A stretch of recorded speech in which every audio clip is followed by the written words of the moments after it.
The Squirrel Who Couldn't Climb by me, Josh Dragon. Anyone who says all squirrels are good climbers hasn't met Silver. Silver lives with her parents and her 4 brothers. Hers in a treehouse atop a maple tree. Her family are all good climbers, but her father's a champion. But Silver's handicapped. Her legs are too weak to hold her up, and she'll never be able to climb.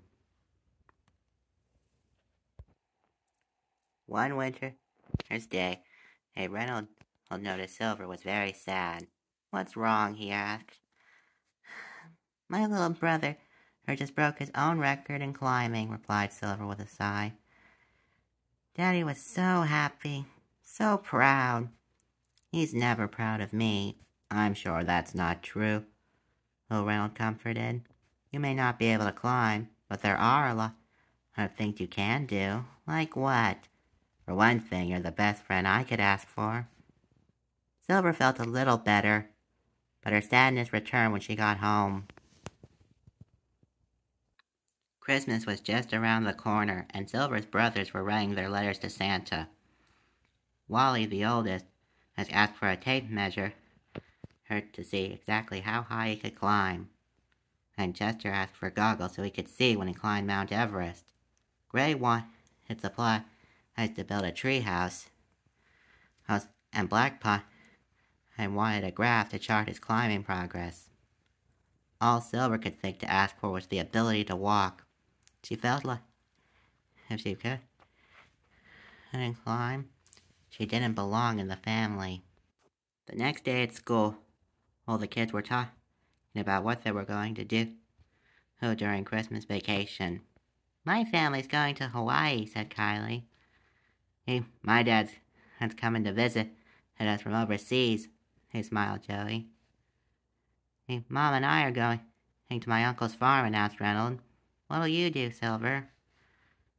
"Same as always," came the sad reply.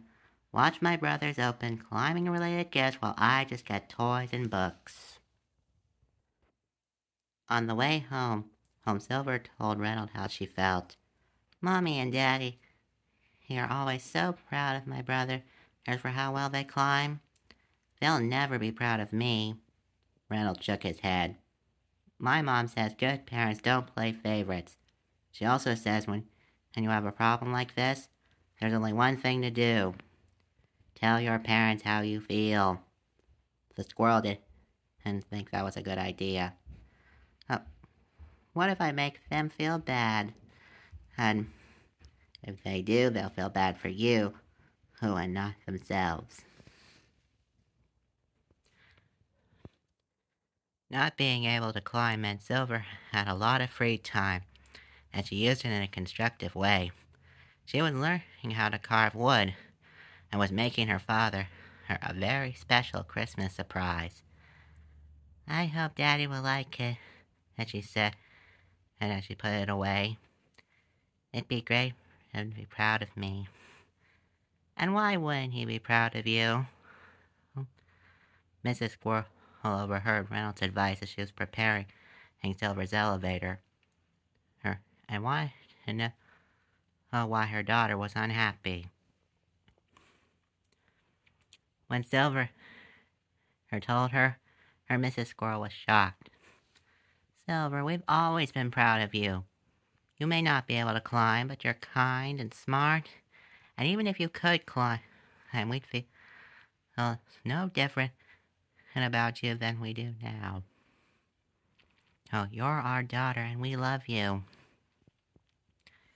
Silver felt better, but she still wished she could do something to prove she was more than a handicapped squirrel.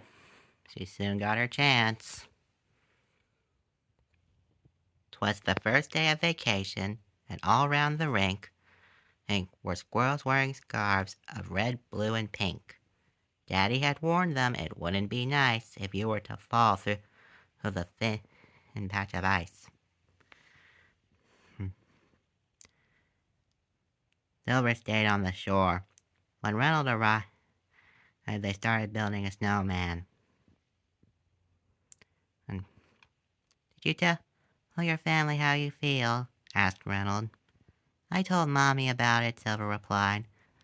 But I haven't told Daddy or any of my brothers. I'm sure your mom told them. She really does love you. I know. Soon their snowman was nearly finished. Silver's father inspected it. There's a nose missing from your snowman, and he observed.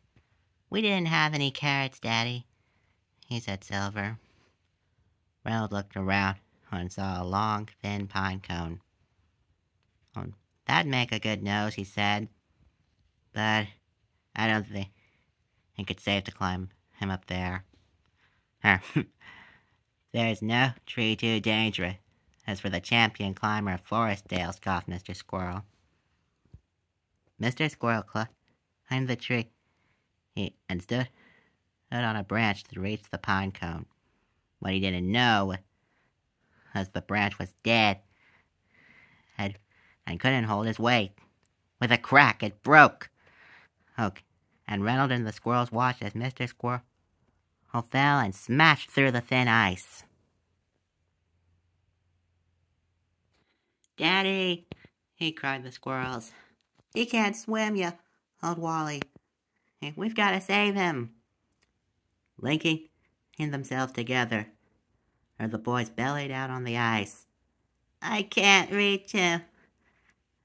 Called Black Pie. Where one squirrel short, sobbed Gray. Then, Silver had an idea.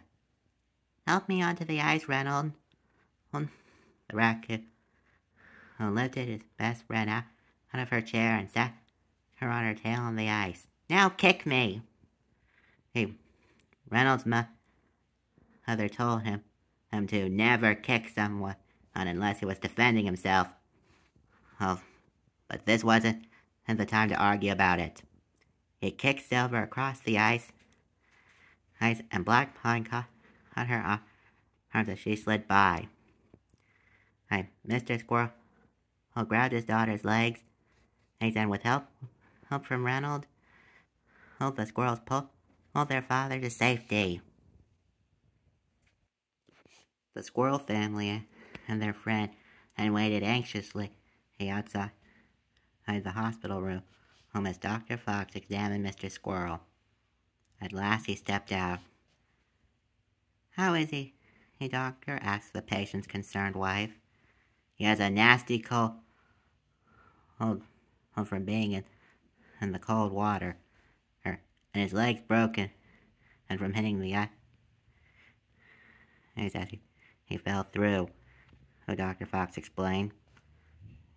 But with a few months' rest, he'll be climbing again before you know it. Everyone was relieved to hear that. When Mr. Squirrel came home, his wife chuckled. Well, at least Silver isn't the only one in a wheelchair anymore. Silver came from her room with a present in her lap. I was saving this for Christmas, she said. But after that adventure, I think you should have it now. When her father opened it, he was amazed. Silver had carved a nativity set showing baby Jesus, Mary, and Joseph. Thank you, Silver, he said, and a Merry Christmas to you. After Mr. Squirrel got over his cold, Silver helped him learn how to use his wheelchair. Soon he was able to go as fast as he could climb. He even says he's gonna miss it. But one thing Silver will miss is wintertime fun. Renald's mother, who's a welder, made her a special chair with ski poles and runners instead of wheels. Now she can travel through the snow much more easily, and even go sledding with the others. Nothing's stopping her now.